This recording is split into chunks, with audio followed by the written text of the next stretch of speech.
Hola amigos y amigas, ¿cómo están? Soy Nacho Rodríguez en otra edición más del Ganso Informativo. Mauricio todavía no llega, pero tenemos un montón de información, varias entrevistas y arrancamos temprano.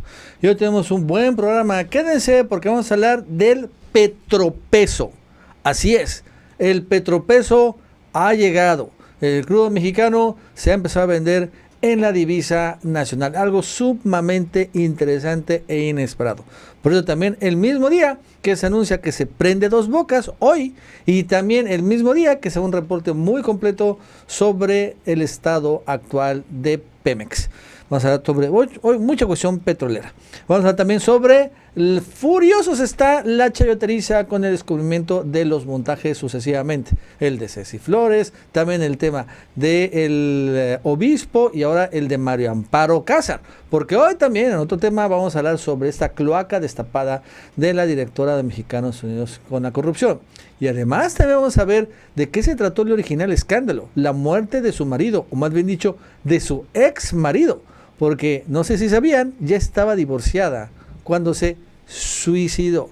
Muy interesante todo esto. Por cierto, México es el sexto país con mayor inversión extranjera directa de toda la OCDE, según el último reporte. Es una gran noticia.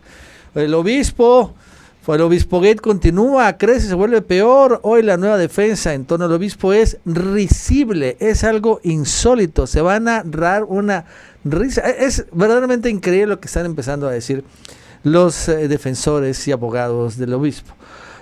Jorge Álvarez Maínez desde Tabasco hace lo inesperado, sale a apoyar al presidente López Obrador. Esto está totalmente silenciado en los medios nacionales, pero aquí se lo vamos a dar a conocer lo que dijo Maínez. Y por cierto, en Massive Caller, ¿qué creen? Hasta en la encuesta de Massive Caller, Xochitl volvió a la senda de la derrota. Hoy reporta esta encuesta que, bueno, pues ya perdió la cabeza. Y se nota que Massive Caller va a llegar a un ajuste, ¿no? Así como fue en desajuste, donde va otra vez a abrir la brecha, sin lugar a dudas. Bueno, esto más el día de hoy en el Ganso Informativo.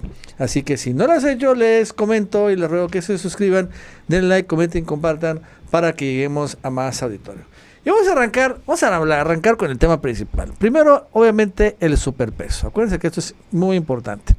El día de hoy se cotiza en 16.97 pesos por dólar el superpeso. Ya otra vez estando bajo los 17 pesos, ya arrancando en los altos 16 pesos. Y bueno, pues esto es una buena noticia al final, ¿no? Incluso yo lo vi todavía más barato hace algunas horas, está en 16.70 y cúbole. Eso significa que, bueno, finalmente el superpeso, pues se mantuvo, ¿no? Aguantó los últimos shocks externos, que el de la Fed y toda la cosa, y la verdad es que está ahorita muy estable en 16, 17 pesos por dólar, y creo que así se va a mantener, a pesar de que están las elecciones, y es importante porque, bueno, ahorita hay mucha certidumbre en las elecciones. En otros sexenios, después de las elecciones, venían las grandísimas crisis económicas nacionales. Vendría un enorme nerviosismo. Se escapaban los capitales golondrinos. Y la verdad es que mucha gente perdía sus ahorros, su patrimonio y sus ingresos. En esta ocasión no va a ser así. Ahora, hablando del peso, fíjense que hay algo sumamente interesante. Vamos a hablar de peso del petróleo. Y vamos a hablar de algo que ha empezado por primera vez en la historia a surgir. El petropeso. El petropeso. Que el crudo se está empezando a vender en pesos mexicanos. Han empezado algunos países a privilegiar la divisa nacional para la compra-venta de petróleo. Esto es importante. Porque el crudo, que evidentemente es el commodity más importante en los últimos, no sé cuántos, 100 años, ha habido guerras por el petróleo. A partir de los acuerdos de Bretton Woods y que llegó Estados Unidos a un acuerdo con Arabia Saudita hace como unos 50 años, se llegó al acuerdo de que el petróleo únicamente se iba a comercializar en dólares. Y ahí nació el famoso petrodólar. Y ese petrodólar es lo que le dio la hegemonía al dólar estadounidense a nivel internacional.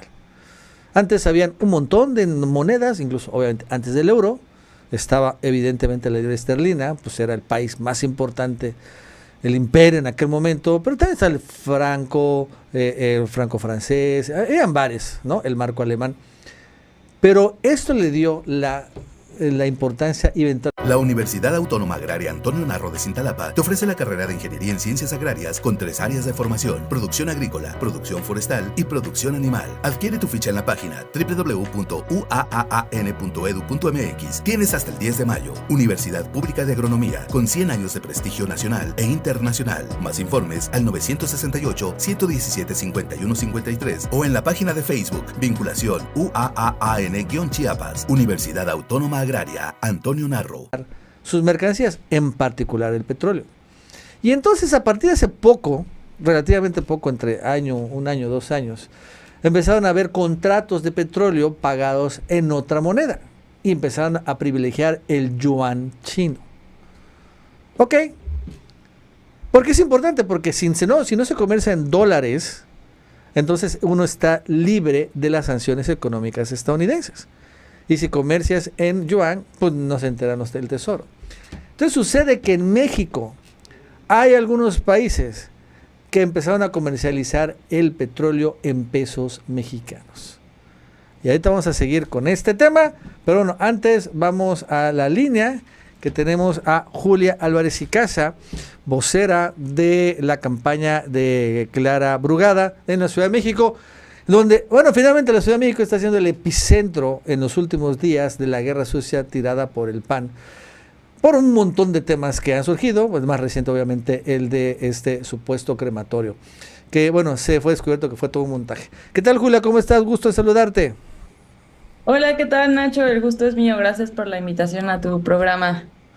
Julia, pues ya en la Ciudad de México pues empezó a intensificar la guerra sucia, y no solo la guerra sucia a Clara, guerra sucia a Claudia, finalmente es ex jefa de gobierno.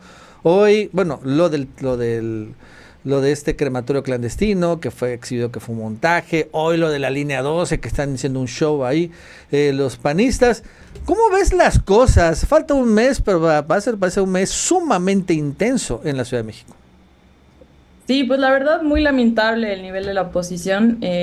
Yo creo que incluso en las campañas hay límites y esos límites son límites éticos y morales.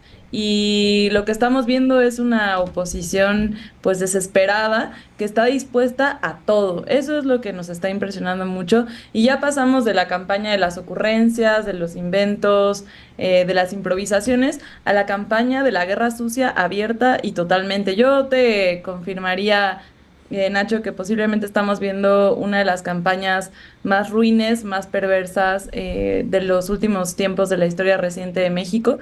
Y es que están dispuestos a todo. Entonces, hace 2, 3 semanas, la Fiscalía de la Ciudad de México está todavía en proceso de investigación, pero yo sí quisiera decir pues que es muy extraño que los temas del segundo debate, el tema más importante del segundo debate haya sido el agua, y justamente un par de semanas antes del segundo debate, mágicamente se contamina un pozo en la alcaldía Álvaro Obregón. Ahora estamos rumbo al tercer y último debate, que uno de los temas principales es seguridad, donde además ellos saben que en temas de seguridad la Ciudad de México está muy bien. Afortunadamente, Claudia Sheinbaum hizo un trabajo espectacular en términos de seguridad pública. Le llaman el milagro de la Ciudad de México porque bajó los índices delictivos muchísimo. Siempre repito, el ideal sería estar en cero, pero Claudia Sheinbaum bajó casi 50% los índices delictivos con un trabajo coordinado, con un trabajo profesional, comprometida con inteligencia policial, sin corrupción, con una fiscalía responsable y con un secretario de Seguridad Pública impecable como Omar García Harfuch.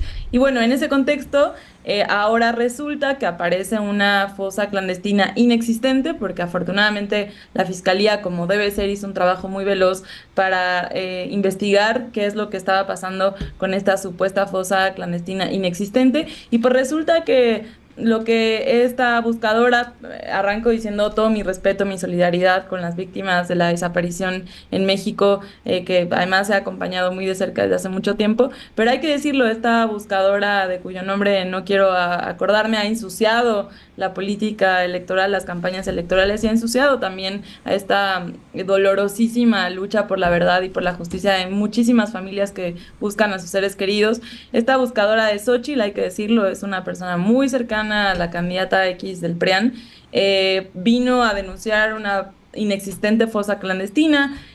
Ya se dijo que los restos que se encontraron en esta fosa pertenecen a animales, concretamente de la especie canina, a perros, y estas dos credenciales de personas que supuestamente había encontrado en esta inexistente fosa clandestina son de dos personas que afortunadamente fueron de inmediato localizadas con vida. Ellas mismas salieron a decir a los medios públicos que están bien, que no hay ninguna búsqueda que realizar, están localizables y afortunadamente están muy bien. Pero bueno, como dice el presidente, la mentira no mancha pero tizna. Y hoy lo que vemos con el aniversario de la lamentable caída del metro, pues es a la oposición carroñera, de verdad que, o sea, es muy triste porque podríamos tener diferencias en el plano de las ideas y diferencias ideológicas, diferencias políticas, bienvenida en una democracia, eso es muy sano, la pluralidad de ideas es muy bienvenida en una democracia, pero no de esta forma. De verdad que merecemos una oposición a la altura de las circunstancias y a lo largo del día de hoy pues se han dedicado a lucrar con el dolor de las víctimas del tema de la línea 12, incluso las familias de algunas de las familias víctimas de esta de este accidente del metro, salieron con un desplegado a pedir que no se lucrara electoralmente ni para un lado ni para el otro, ¿no? Con la tragedia de la línea 2 y bueno, parece que no les importó ni siquiera que las familias lo solicitaran. No, las familias no dijeron explícitamente no queremos que el PRIAN, o sea, simplemente se refirieron a que su caso no fuera utilizado como un botín electoral. No respetaron, hace rato hicieron un montaje en la estación Miscuac, en la línea 12, donde simulan que son víctimas de la línea 12 y pues es el equipo de Santiago Tajada en la estación Miscuac, supuestamente solicitando justicia. Entonces, bueno, la verdad es que es muy triste el nivel de carroñería, esa pérdida de principios, de ética, de moral. Es muy, muy triste ver una oposición desesperada. Y pues es que, Nacho, lo que pasó fue que sus asesores formales y no formales vienen diciéndoles hace ya más de 2 semanas en televisión pública y seguramente en sus war rooms y en sus espacios de estrategia política, lo que han venido diciendo es denles con todo, ensucien la campaña electoral, calumnien, mientan, desprestigien, interrumpan. Y ya vimos a una candidata X del PRIAN en el debate, justamente siguiendo así al pie de la letra del manual en vez de manual de Carreño, manual de cómo hacer una campaña asquerosa, porque eso es lo que están haciendo.